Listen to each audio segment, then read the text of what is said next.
Poor diner owner feeds a broke-freezing biker. Weeks later, his life was never the same.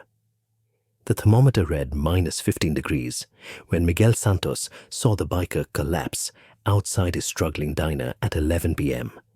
The man was hypothermic, hadn't eaten in 3 days, and his motorcycle had broken down 50 miles back. Miguel had exactly $23 in his register, barely enough to keep the lights on through the weekend.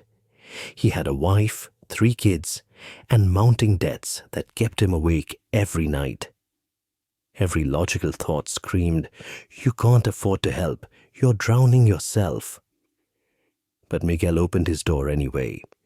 He fed that freezing stranger the last of his food. He gave him his own winter coat. He let him sleep in the diner's storage room. What Miguel didn't know, that broke biker was testing him. And what happened 6 weeks later didn't just save Miguel's failing business. It restored his faith that doing good still matters in this world, even when you have nothing left to give. The winter of 2019 hit northern Montana with a brutality that locals hadn't seen in 20 years. Temperatures plummeted to record lows, snow-buried roads under 3-foot drifts, and the small town of Glacier Falls became an isolated pocket of humanity struggling to survive until spring thawed the frozen landscape. Miguel Santos stood behind the counter of Santos Family Diner, staring at the empty restaurant with the despair that had become his constant companion. It was 11 o'clock on a Thursday night, and he'd served exactly 7 customers all day. 7. In a diner that needed at least 50 customers daily just to break even. 7 was a death sentence delivered in slow motion. The diner had been Miguel's dream, a piece of the American dream that he'd chased north from El Paso, Texas 15 years ago with his wife Rosa and their infant daughter. He'd worked construction, saved every penny, learned English at night school, and finally scraped together enough money to buy this struggling restaurant in Glacier Falls. He'd renamed it Santos Family Diner, poured his heart and savings into renovations, and created a menu that blended his grandmother's Mexican recipes with classic American comfort food. For a while, it had worked. The diner became popular with locals who appreciated Miguel's warm hospitality and Rosa's incredible cooking. They'd built a life here, added 2 more children to their family, became active in the community, felt like they belonged. Miguel had been so proud, had called his mother back in Mexico and told her he'd made it. He'd succeeded in America. But the past 2 years had been devastating. First, a new highway bypass diverted traffic away from Main Street, cutting the diner's customer base by 40% overnight. Then, the local mill, the town's largest employer, closed, laying off 300 workers and triggering an economic collapse that rippled through every business in Glacier Falls. People who used to eat out twice a week couldn't afford to eat out at all. Miguel had burned through his savings trying to keep the diner afloat. He'd taken out loans he had no idea how to repay. He'd let go of his 2 employees and now worked 18-hour days with Rosa, both of them exhausted and terrified. They were 3 months behind on the mortgage for both the diner and their home. The bank had sent foreclosure notices. Their electricity had been cut off twice, only restored when Miguel begged the utility company for extensions. His children, Maria, who was 14, Carlos, who was 11, and little Sofia, who was 6, were wearing clothes from the donation bin at church. They qualified for free lunch at school, which Miguel was grateful for, even as it shamed him that he couldn't provide for his own kids. Maria had stopped asking for new shoes, even though her current ones had holes. Carlos had quit the soccer team because they couldn't afford the fees. Sophia didn't understand why they couldn't celebrate her birthday with a party like her classmates. Rosa cried herself to sleep most nights, trying to be quiet so Miguel wouldn't hear. But he heard. God, he heard. And it killed him that he couldn't fix this, couldn't protect his family, couldn't make good on the promises he'd made when they'd started this adventure together. Tonight, standing in his empty diner, with exactly $23 in the register and a stack of bills he couldn't pay, Miguel was contemplating the unthinkable, giving up, declaring bankruptcy, moving back to Texas, and starting over, admitting defeat after 15 years of fighting to build something. He was so lost in these dark thoughts that he almost didn't notice the figure that stumbled into view outside the diner's front window. Almost didn't see the man who collapsed onto the frozen sidewalk. Didn't see the motorcycle parked haphazardly at the curb, with frost covering every surface.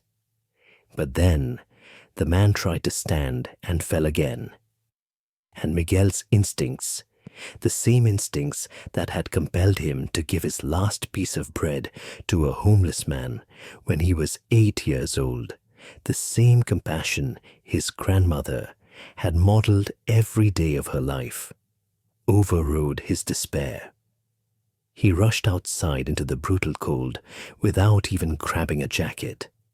The man on the sidewalk was in his 50s, wearing motorcycle leathers that were inadequate for this weather, and he was shaking so violently that Miguel could hear his teeth chattering from 5 feet away. His lips were blue, his exposed skin was dangerously pale, and his eyes were unfocused in a way that screamed hypothermia. Sir, can you hear me?" Miguel knelt beside him, wincing as the cold concrete bit through his jeans. The man's eyes struggled to focus. So cold, bike broke, 50 miles back, walked. So cold. Miguel didn't think, didn't hesitate, didn't calculate whether he could afford this complication. He just acted. He got his arms under the man's shoulders and hauled him upright. "Come on, I've got you, inside. We need to get you warm."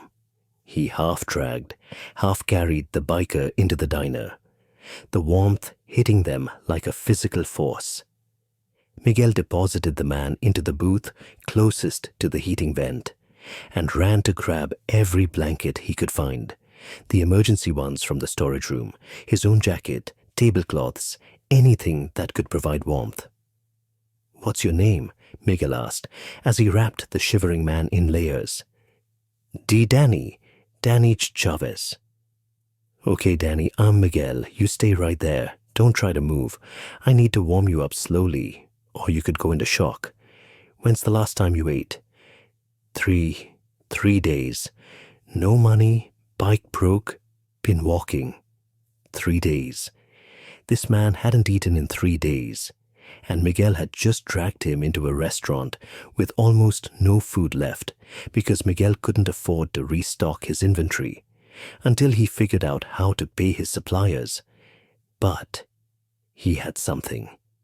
He went into the kitchen and found what remained of the day's preparation. Ingredients Rosa had prepped that morning, hoping for customers who never came. Ground beef, tortillas, cheese, beans, rice. Enough for maybe 3 meals if he stretched it, which was exactly what Miguel had planned to do, taking this food home to feed his family tomorrow, since they'd already eaten the last of the groceries tonight. His family would go without tomorrow, so this stranger could eat today. Miguel didn't even question it. He fired up the grill and started cooking, making the kind of meal his grandmother used to make. Carne asada with fresh tortillas, rice and beans, everything prepared with the same care he'd give to a paying customer. More care, actually, because this man was starving and freezing and needed this meal in a way that transcended money. While the food cooked, Miguel made coffee and brought Danny a cup with shaking hands of his own, not from cold, but from the knowledge that he was giving away resources he didn't have. But how could he not?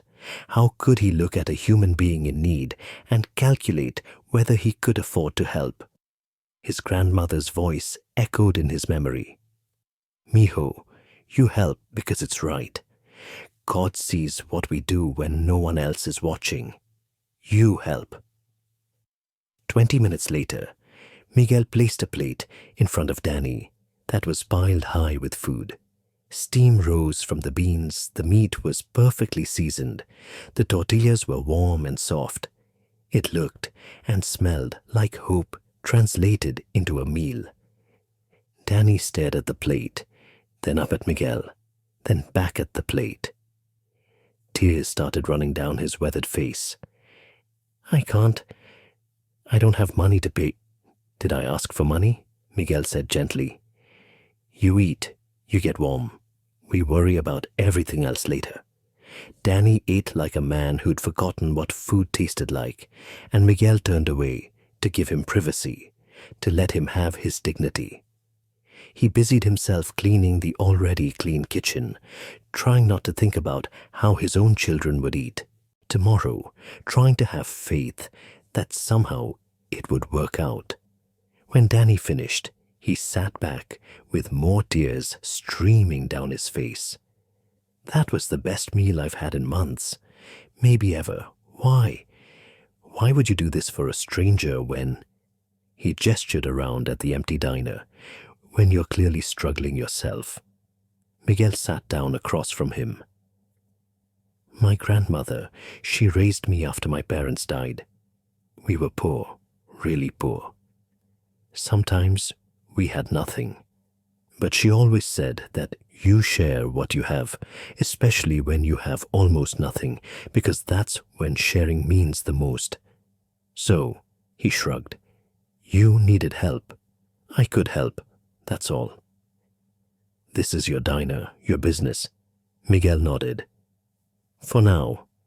Maybe not for much longer. Times are hard. The economy here, it collapsed. I'm behind on everything, and I don't know how much longer I can hold on. But that's my problem, not yours. You focus on getting warm and recovering. Where will you sleep tonight? Danny asked, clearly reading the situation better than Miguel had hoped. You rode a motorcycle in this weather. It broke down. You walked 50 miles. You can't go back out there. Danny laughed, a harsh sound without humor. Honestly, I was going to find a sheltered spot somewhere and hope I made it through the night. No. Miguel's voice was firm. Absolutely not. I have a storage room in back, with a cot. It's not fancy, but it's warm and dry. You stay there tonight. Tomorrow we figure out your bike situation. I can't let you. You're not letting me do anything. I'm telling you, you stay. Miguel stood up, signaling the end of the discussion. I'm going to grab some blankets and pillows from upstairs. My family, we live in the apartment above the diner. I'll be right back. He went upstairs, where Rosa was still awake, reading in bed while trying to ignore her own worry. She looked up as Miguel entered. Who were you talking to? Miguel explained quickly. The frozen biker, the meal, the offer of shelter. As he spoke, he pulled blankets and his own pillow from the closet. Rosa's expression softened. You gave him our food for tomorrow. Yes. And now you're giving him your pillow. Yes. She stood up and hugged him fiercely. This is why I love you. This is why I married you. You have the biggest heart of any man I've ever known. We might lose everything, Rosa, Miguel whispered into her hair. The diner, the house, everything we've built. And I just gave away food and resources we need. Am I crazy? Am I being irresponsible? Rosa pulled back and looked him in the eyes. You're being exactly who you are. A good man who helps people. If we lose everything because you fed a starving stranger and gave him shelter from the cold, then we lose it with our dignity and our souls intact.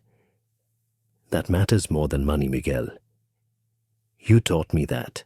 Miguel kissed her forehead and went back downstairs with the bedding.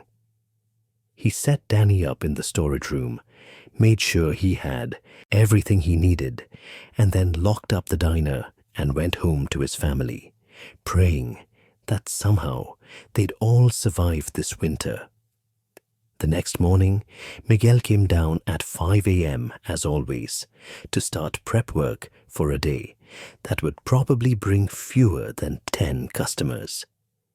Danny was already awake, sitting at the counter drinking the coffee he'd apparently made himself.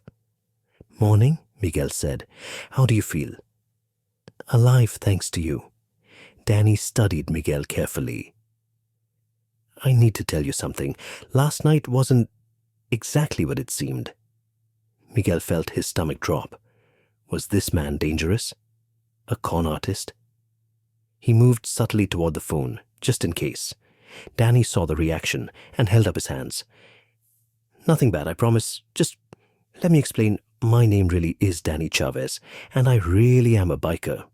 But I'm not broke. My bike didn't break down. I parked it 50 miles away and walked here deliberately, testing something." "Testing what?" Miguel asked, confused and wary. "About 10 years ago, I lost everything. I mean everything.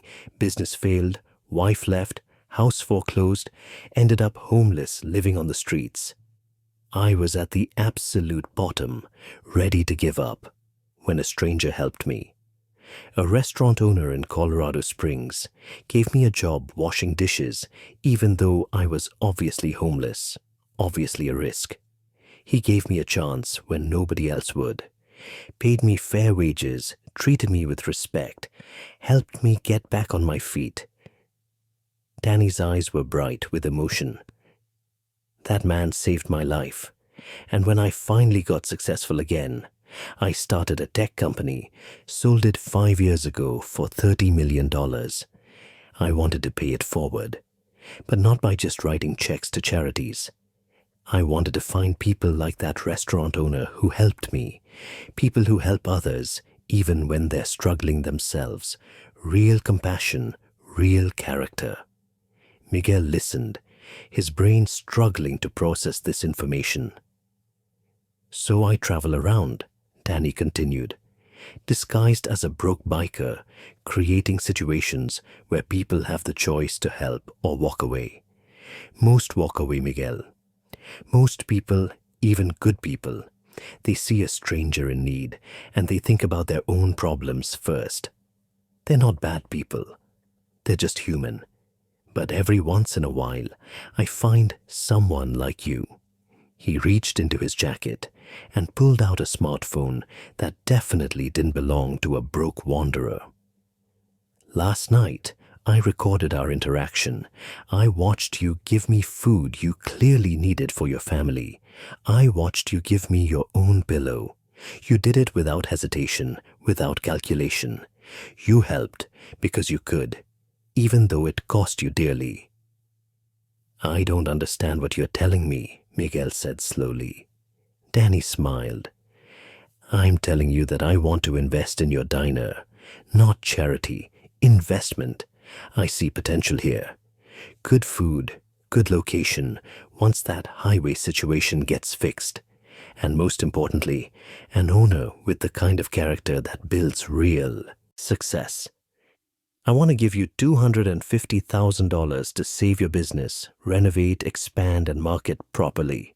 Miguel sat down heavily. "That's not funny. If this is a joke—" "Not a joke."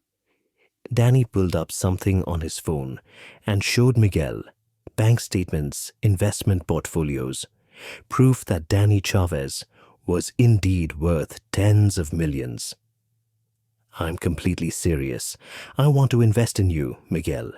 In your diner, in your family, in the kind of values you showed last night." Miguel's vision blurred with tears. "I gave you a meal. Just a meal and a place to sleep. That's worth $250,000. That meal represented your family's food for tomorrow. You gave it anyway. That pillow was yours. You gave it anyway. You didn't know who I was, didn't expect anything in return. That's worth infinitely more than money, Miguel. That's character. That's the kind of foundation real success is built on. Over the next few weeks, Danny Chavez proved he was a man of his word. Lawyers drew up investment contracts that were overwhelmingly favorable to Miguel. Danny took only a minority stake and insisted Miguel maintain full control. Money was transferred. Debts were paid. The mortgage was caught up. Miguel's family wept with relief. But Danny did more than invest money. He brought in his network, a marketing firm that repositioned Santos Family Diner as a destination restaurant worth traveling for, a logistics expert who optimized operations, and a business consultant who helped Miguel develop sustainable systems. Within 3 months, the diner was profitable. Within 6 months, it was thriving, with customers driving from hours away to eat Rosa's cooking and experience Miguel's hospitality. The local news picked up the story. Homeless man tests diner owner's character, invests fortune when he passes. And it went viral. National media outlets covered it. The diner became famous not just for the food, but for what it represented. Proof that kindness still mattered, that doing good could lead to good outcomes. That character was noticed even when you thought no one was watching. Miguel used his newfound success to pay it forward, just as Danny had. He started hiring people others wouldn't hire. Formerly homeless individuals, ex-convicts, anyone who needed a second chance. He made Santos Family Diner a community hub, offering free meals to anyone who was hungry, creating a scholarship fund for local students, and modeling the same generosity his grandmother had taught him. Danny Chavez became a regular presence in Glacier Falls, not just as an investor, but as a friend. He and Miguel developed a genuine bond. Two men from different backgrounds, united by their understanding that wealth meant nothing if you didn't use it to help others. 1 year after that frozen November night, Danny organized a surprise celebration at the diner. Miguel and Rosa arrived to find the place packed with people, customers, community members, other business owners Danny had helped through his tests, and local media. Danny stood up to speak, pulling Miguel to the front. This man right here saved my life 10 years ago when I was homeless, except it wasn't him.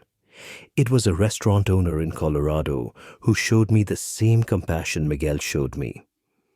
And when I got successful, I wanted to find people like that man, people like Miguel, who help others even when they're barely surviving themselves. He turned to Miguel. In the past year, I've tested 27 people in situations similar to what I presented you. Want to know how many passed?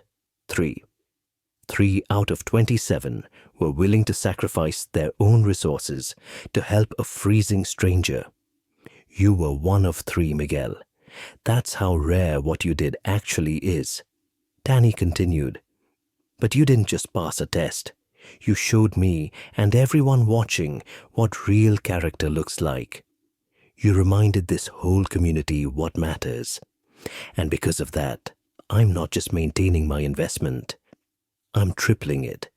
I'm putting another $500,000 into Santos Family Diner to open 2 more locations in nearby towns, creating jobs and spreading your model of compassion-driven business.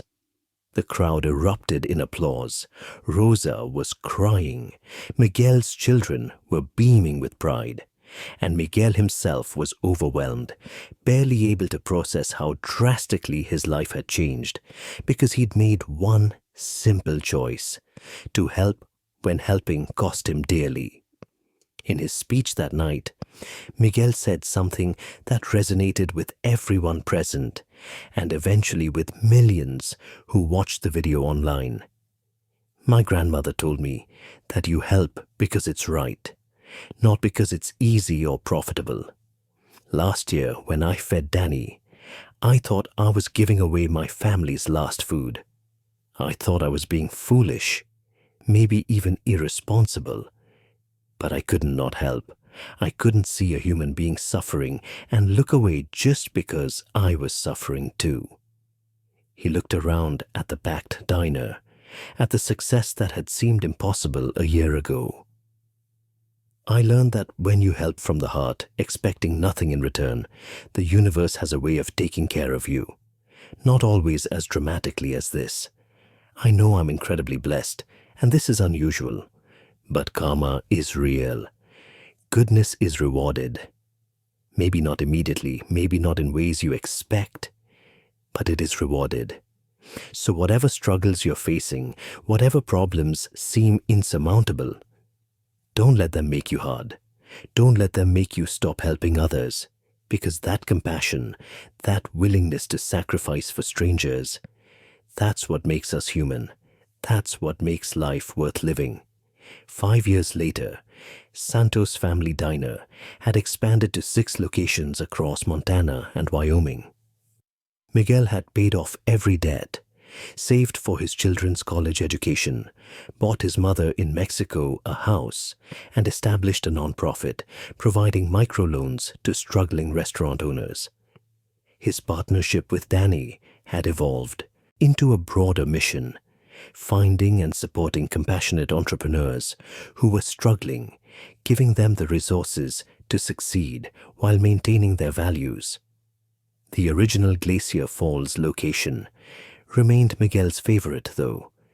He still worked there regularly, still greeted customers personally, still remembered that he'd been days away from losing everything when one act of compassion had changed his trajectory completely. On the 5-year anniversary of the night, he'd found Danny freezing outside his diner. Miguel stood in that same spot on the sidewalk, now bustling with customers coming and going from his thriving restaurant. He thought about the man he'd been, desperate, defeated, contemplating surrender. He thought about the choice he'd made to help despite having nothing to give. And he thought about how that single moment had rippled outward, changing not just his life, but hundreds of others. Danny joined him, both men silent for a moment, remembering. "Do you ever regret it?" Danny asked. "The test, the deception. Some people have criticized me for it, said it was manipulative." Miguel considered the question. "Honestly, no. Because you weren't really testing me. You were revealing me. You created a situation that showed who I truly was when I thought no one was watching. And yes, it led to this incredible outcome for my family. But even if it hadn't, even if you'd just been a regular broke biker and I'd never seen you again, I'd still be glad I helped. Because that's who I want to be. That's who my grandmother raised me to be." Danny smiled. "That's exactly why you passed. Not because you helped, but because you helped for the right reasons. You saw a human being in need, and your instinct was to help, not to calculate what you'd get in return. That's rare, Miguel. That's precious." "It shouldn't be rare," Miguel said softly. "It should be normal. Everyone should help when they can. Everyone should choose compassion over self-preservation sometimes. The world would be so different if we all did." "Maybe," Danny agreed. "But change starts with individuals making those choices. You made that choice, and now, because of your example and the visibility of your story, thousands of other people have been inspired to make similar choices. That's how change happens. One person, one choice, one act of compassion at a time." They stood together watching customers stream into the diner. many of them drawn by the story as much as the food, all of them receiving the same genuine hospitality that Miguel had shown a freezing stranger 5 years ago. Inside, Rosa was training a new hire, a formerly homeless veteran who Miguel had offered a job after finding him sleeping in the alley behind the diner. The man was learning food prep, gaining skills and confidence, getting a second chance. Just like Miguel had gotten, just like Dani had gotten years before that. The cycle of compassion continued, ripples spreading outward in ways no one could fully measure, proving that sometimes the most valuable investment you can make isn't in stocks or real estate, but in human kindness, in choosing to help when helping costs you something, in believing that people are worth saving even when, especially when, you're barely surviving yourself. Miguel Santos had fed a freezing stranger with his family's last food, given him shelter with resources he didn't have, shown him compassion when it would have been easier to lock the door and pretend he hadn't seen. And in return, he'd received not just money, but something more valuable, proof that goodness matters, that character is noticed, that doing the right thing, even when it's hard, especially when it's hard, can transform everything. That was the real miracle, not the money, though that was life-changing, not the success, though that was gratifying.